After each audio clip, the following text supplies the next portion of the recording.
Hey, church family and missionaries, this is Pastor Dan, and I'm at Paul and Joan's home, and we're just going to sit and talk a little bit about some of the missions stuff that goes on at Full Gospel. This is Paul and Joan Avery. They're the missions directors at our church, and they have a huge part in our missions program, our missions conference, and so on. So, Paul, Joan, anything you'd like to share just off the top of your head? Just like to say hello to everyone, and we're glad you're with us and that we are able to do this virtual conference. Yes. Yeah, Pastor Reg and I had a video shot yesterday, and we just talked about the importance of the conference. And, you know, there's so many people that are involved in this conference. Why don't you just tell us a little bit about some of the people that are on the committee and the involvement that goes on and some of those things? Go ahead. Well, we have a really, really wonderful committee. Everyone has sort of stepped into their little position, that the calling that they have. We have a coffee ministry, we have a housing ministry, we have a prayer ministry, travel ministry. We have a lot of ministries within the under the heading of our group, and every single person in there is responsible and follows through, and that's how the conference gets done. It isn't us, it's who we can get to work for us. Yeah. You know, and it's fun to watch. I mean, they come together. Usually after we have the missions conference, which happens in October, by November and December, we are coming together already and talking about how the conference went, looking at some of the things that we might want to change, and communicating with our missionaries on ideas of what we can do better. You know, because to us, it's an honor. I see it as an honor to be able to serve missionaries. Anyways, we have a couple of questions we're just going to go through, and they're kind of fun, just to give you the heart of who we are and what we like to do. What are some of the great memories you have from conference pasts? Well, one of them that I really was touched by, the Hallers, many years ago, they were trying to get onto the field to go to China. And right at the end of the conference, they hadn't gotten enough money to go yet. And one of the ladies from our church stood up and said, we need to get these people onto China. And within about 10, 15 minutes, they, it was $10 pledges, $20 pledges a month, or whatever. We raised the money, and then many years after that, Pastor Virgil said had gotten a letter from one of the Heller girls, and she was so impressed by what we had done for her parents that she'd started a business over in China while she was there. And in that letter, she sent a large thousands of dollars worth of money to us for our conference. It blew me away. Yeah, I remember that. And she said in her letter, the faithfulness of Full Gospel and the people's willingness to invest in her parents. She said there was just no other option to do with the blessing. What the Lord had blessed them in their business. So that was a very touching moment. That's a great memory. I think for me, the best memories aren't made at the conference. They're made around the tables when people invite missionaries into their homes, because we have had missionaries in our homes every year for a meal, and wow, we've laughed, we've cried, we've shared, we've talked, we've heard their issues, they've heard our issues, but those are the best of times when you can share like that. Yeah, and it develops personal friendships, in my opinion. Oh, yeah. When you have a missionary in your home and you hear their heart, you hear their stories, and like Joan said, you laugh, you cry. They're human beings just like us. Mm-hmm. Yep. I know that in the past, in developing these relationships and getting a heart for their ministry, which has happened to me and to many people, because you're spending time with them, you hear their heart cry that God has put on their heart. And it's so easy at that point, once the Holy Spirit speaks to you, to be able to give them that, because you're not only investing into a ministry, you're investing into a person that God has put a call on their life. So to me, that's very important. And just going off of that, maybe jumping ahead a little bit, but it isn't just the monetary giving that we do. No. It's the fact that we care about them emotionally, physically, spiritually, mentally. We we are so blessed when a missionary asks us for prayer for something, especially personal prayer, because that's the heart of missions. Yep. And Yep. so I think it all works together. Yep. And sometimes going on the field, I've been on many mission trips with Pastor, and it's just fun to go and help them right, in the place where they live and work. That it's just a joy to be able to uplift them and I've got Help. fond memories traveling with you too, Paul. yeah. Us driving all night. And without a mission conference, though, those things would never have come into right. our path. That's right. We would never have had those opportunities. So mission conference is really important. You know, and I like to really focus on the blessing into the missionaries' lives, but you cannot bless a person and not receive a blessing back. I have never experienced in any of my time working with missionaries, my funds being given to where I have not seen the blessing returned 10, 20, 30-fold in my life. Now, when I talk about blessings, I'm not always talking about finances. There's just so many things.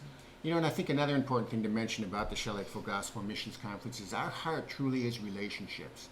We want more than anything for that community, just like Yeah. a family in the church. It is, Yep. yeah. We consider the missionaries part of our family at the church. And I try to touch base via email or text with the missionaries maybe once or twice a year. But when one of them emails me, it's like, oh, I just love it. It just blesses my heart to just have a word from them. Yep, I agree with you on that too. It's exciting to get an email from your family member. Yep. That's the way I see it, and that's how it feels to me. What are some of the things that we are doing to support our missionaries in this odd year? Very unique year with the coronavirus and that. Yeah. It's really been a year. But, I think that our missionaries have been blessed by us financially. Our people have not shirked the things that they have agreed to do. And That's true. It's it so is true. just, I hate to bring it up that money is so important, but it is important. It is important. And in a time when everyone is struggling, they have come through just wonderfully. That has blessed me. Yeah, that is so true. And I think they keep in touch with a lot of us and, bring things to our mind about what's going on in their life and gives us a chance to talk with them and pray with them. And that's really what they need. Yeah. They really need the prayers as much as they need help with money.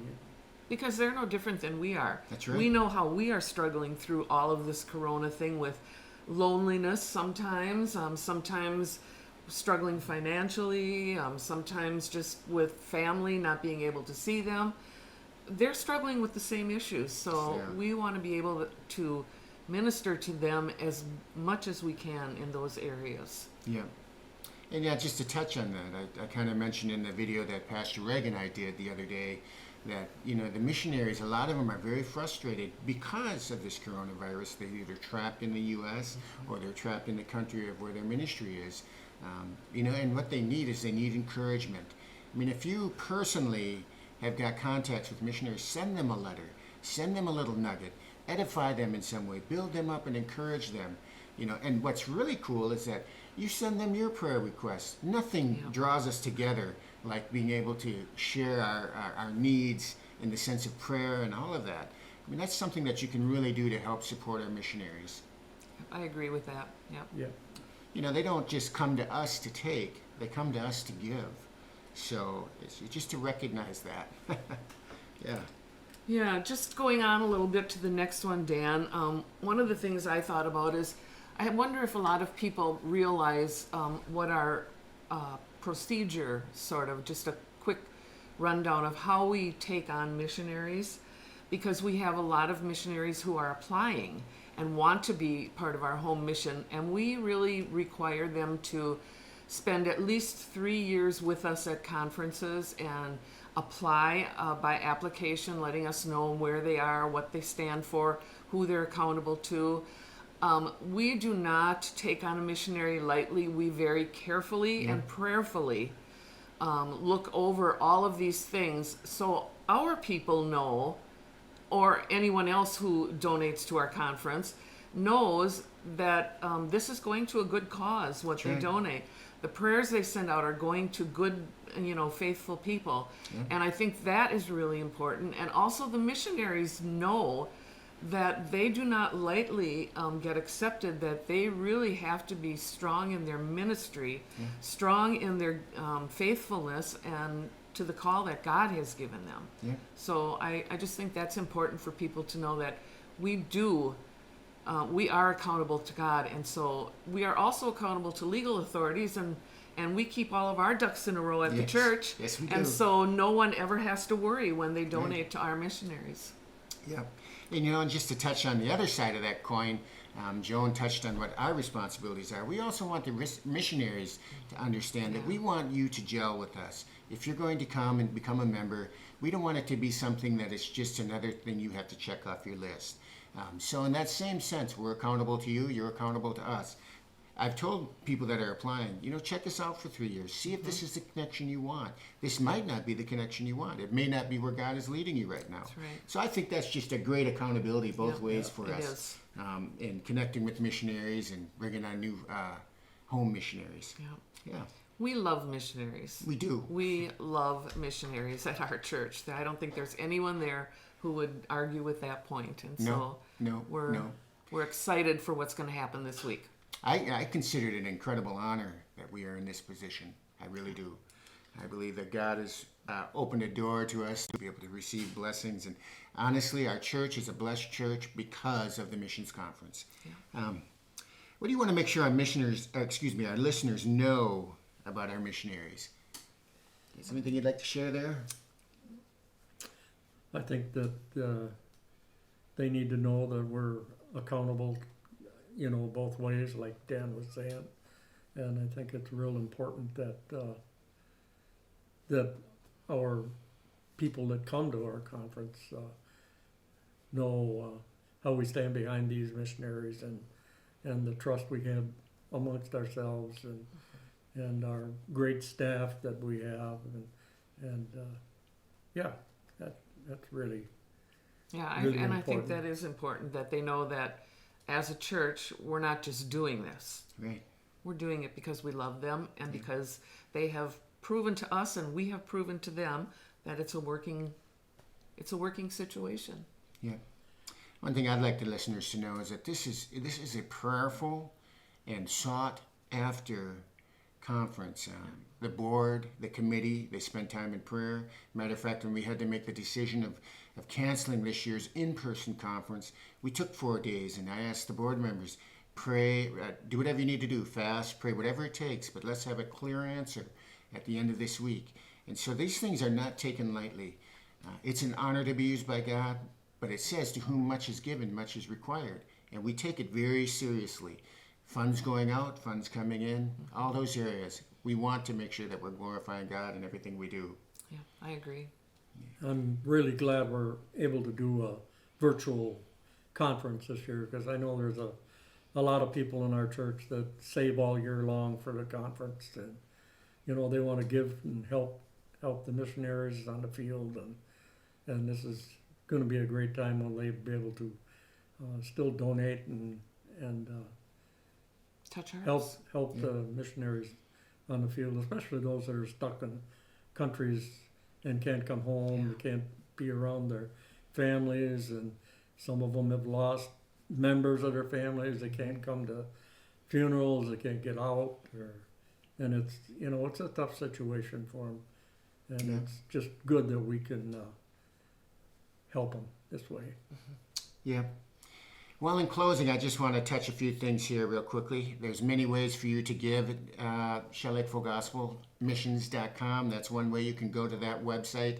That's our church missions website, and there's a link on there that it will connect you to the Faith Pledge, which you can either pledge your funds, you can send your funds in electronically, or you can bring them to the church. So that option is there. Another thing I just wanted to mention was that, we're talking about our missionaries. Don't forget them. We pray every Sunday at our church, but keep them as a daily memory. Put something on your refrigerator. They're just like a brother and sister. They need the encouragement from you. We need the encouragement from them, so don't forget them. Paul and Joan, I'd like to thank you for this opportunity to do this and be able to get this out there. let everybody know who we are and what we're doing. And Yep. we just want to say God bless you and thank you very much. And I'd like to just thank the church for giving us the freedom to move the way we move and do the things that we do for missions. Yes. So it's an honor. Been great to be with you today, and God bless you all.